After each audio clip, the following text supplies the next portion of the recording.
दुनिया का सबसे बड़ा मुल्क रकबे के लिहाज से कौन सा है? रकबे के लिहाज से दुनिया का सबसे बड़ा मुल्क रूस है। अगर आबादी के लिहाज से पूछा जाए तो आबादी के लिहाज से चीन है। दुनिया का सबसे ज़्यादा आबादी वाला मुल्क, देखिए आबादी वाला मुल्क आ गया, आबादी वाला मुल्क कौन सा है? चीन। अक़वाम मुत्तहिदा यूनाइटेड नेशन का सदर दफ्तर कहाँ है? तो इनका सदर दफ्तर जो है वो न्यूयॉर्क में वाक़या है। पाकिस्तान का सबसे बड़ा डैम कौन सा है? पाकिस्तान का सबसे बड़ा डैम तरबेला डैम है। दुनिया का सबसे छोटा मुल्क कौन सा है? पूरी दुनिया में जो सबसे छोटा मुल्क है वो है वेटिकन सिटी। पाकिस्तान का कौमी खेल कौन सा है? पाकिस्तान का कौमी खेल है हॉकी। पाकिस्तान का पहला आइन किस साल नाफिज हुआ? पाकिस्तान ने अपना पहला आइन सन 1956 में नाफिज किया। दुनिया का सबसे लंबा दरिया कौन सा है? दुनिया का सबसे लंबा दरिया दरियाए नील है। दुनिया का सबसे ऊंचा पहाड़ कौन सा है? दुनिया का सबसे ऊंचा पहाड़ है माउंट एवरेस्ट और पाकिस्तान का सबसे ऊंचा पहाड़ है K2। नोबेल इनाम सबसे पहले कब दिया गया? नोबेल इनाम सबसे पहले सन 1901 में दिया गया। पाकिस्तान का सबसे बड़ा सूबा रकबे के लिहाज से कौन सा है? रकबे के लिहाज से बलूचिस्तान है और अगर आबादी के लिहाज से देखा जाए आबादी के लिहाज से पंजाब है। दुनिया का सबसे बड़ा रेगिस्तान कौन सा है? वो है सहारा रेगिस्तान। यूरोप की करेंसी क्या है? यूरोप की करेंसी है यूरो। दुनिया की सबसे बड़ी झील कौन सी है? दुनिया की सबसे बड़ी झील बहरिया कैस्पीन है। पाकिस्तान का कौमी फूल क्या है? पाकिस्तान का कौमी फूल है चंबेली। दुनिया का सबसे पहला अखबार किस मुल्क में शाया हुआ? दुनिया का सबसे पहला अखबार जर्मनी में शाया हुआ। पाकिस्तान के कौमी शायर कौन है? पाकिस्तान के कौमी शायर है इल्लामा इकबाल। ओजोन तह ज़मीन को किस चीज़ से बचाती है? जो सूरज की डायरेक्ट शुआएं होती हैं ना ज़मीन पे पड़ती हैं उनको कहते हैं ultraviolet rays. Ultraviolet शुआएं होती हैं जो डायरेक्ट सूरज की जो है वो ज़मीन पर आती हैं, तो उसको बचाने के लिए खुदा ने जो है ओजोन तह बनाई हुई है ज़मीन के इर्द गिर्द। उससे ये है कि शुआएं उनसे टकराती हैं और वापस चली जाती हैं और जो रोशनी है वो सूरज की जो है वो ज़मीन पर आ जाती हैं। अगर ये शुआएं डायरेक्ट ज़मीन पर आए तो काफ़ी जो है इसके नुकसानात है, गर्मी के लेके और भी इसके अंदर जो है काफ़ी ज़्यादा नुकसानात है। ये खुदा ने बस बनाया हुआ है कि इसकी ओजोन तह जो है वो ज़मीन के इर्द गिर्द घेरी हुई है, लेकिन इंसानों की गलती की वजह से, फैक्ट्रियों के धुओं की वजह से ओजोन तह को नुकसान पहुंच रहा है, जिसकी वजह से ये मौसम का बदलना, जो आगे काफ़ी नुकसानात आ रहे हैं, गर्मी एकदम से गर्मी बढ़ जाना, एकदम से गर्मी करना, ये तमाम चीज़ें जो हैं ये इंसान की यानी कि जो मशीनरी चल रही है, फैक्ट्रियों का धुआं छोड़ा जा रहा है, उसकी वजह से ये ओजोन तह ख़राब हो रही है और ये मौसम में तब्दीलियाँ आ रही हैं। तो ओजोन तह बेसिकली जो ज़मीन को अल्ट्रा वायलेट डायरेक्ट शुआएं हैं सूरज से, उससे बचाती है। दुनिया का सबसे पुराना पार्लियामेंट हाउस किस मुल्क में है? सबसे पुराना पार्लियामेंट जो है वो आइसलैंड में वाक़ है। पाकिस्तान का सबसे बड़ा अखबार कौन सा है? पाकिस्तान का जो सबसे बड़ा अखबार है वो है जंग।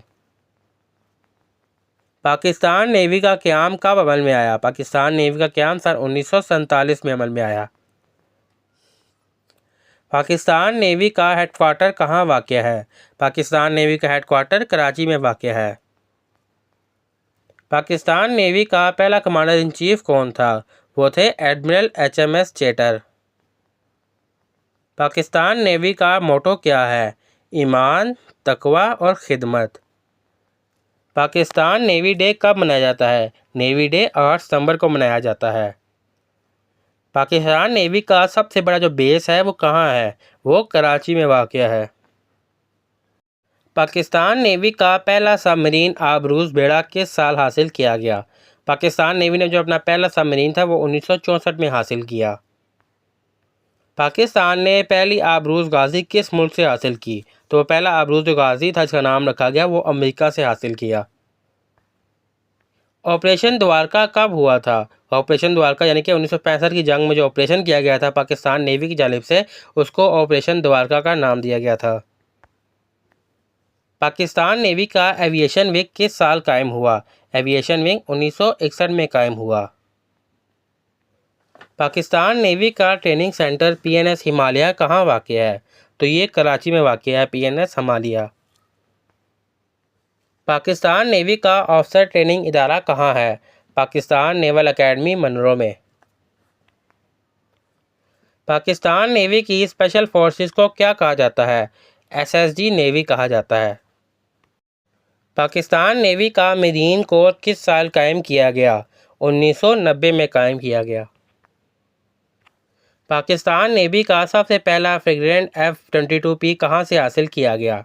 तो ये जो F-22P था ये चीन से हासिल किया गया। पाकिस्तान नेवी का पहला मिसाइल बर्दार जहाज़ कौन सा था? वो था PNS रहमत। PNS गाजी को किस जंग में शहादत मिली? जो PNS गाजी था वो किस जंग में शहीद हुआ था? 1971 की जंग में। यानी कि ये बड़े बेड़े होते हैं जो जंग लड़ते हैं, उसमें जो है इसको शहीद किया गया था।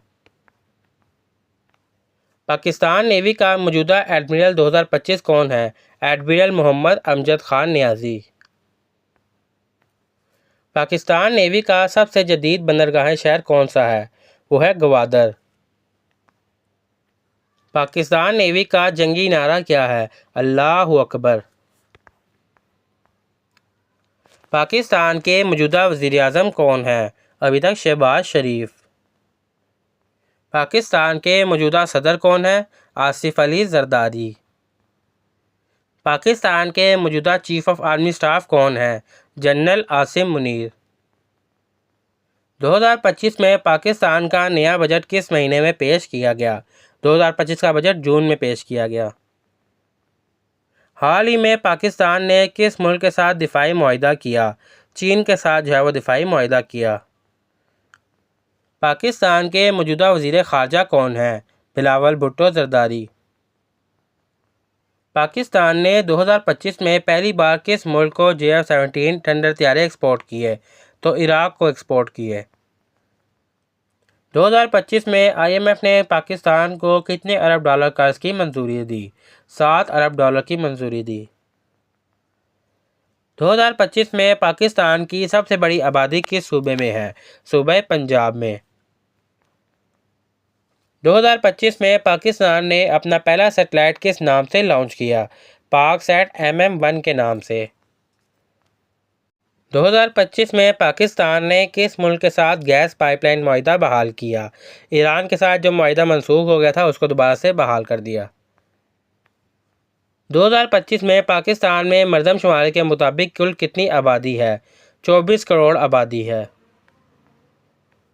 2025 में पाकिस्तान के मौजूदा वज़ीर ख़जाना कौन है? मोहम्मद औरंगज़ेब। 2025 में पाकिस्तान के किस शहर में मेट्रो बस मंसूबा शुरू किया गया? मेट्रो बस मंसूबा जो है क्वेटा में शुरू किया गया है।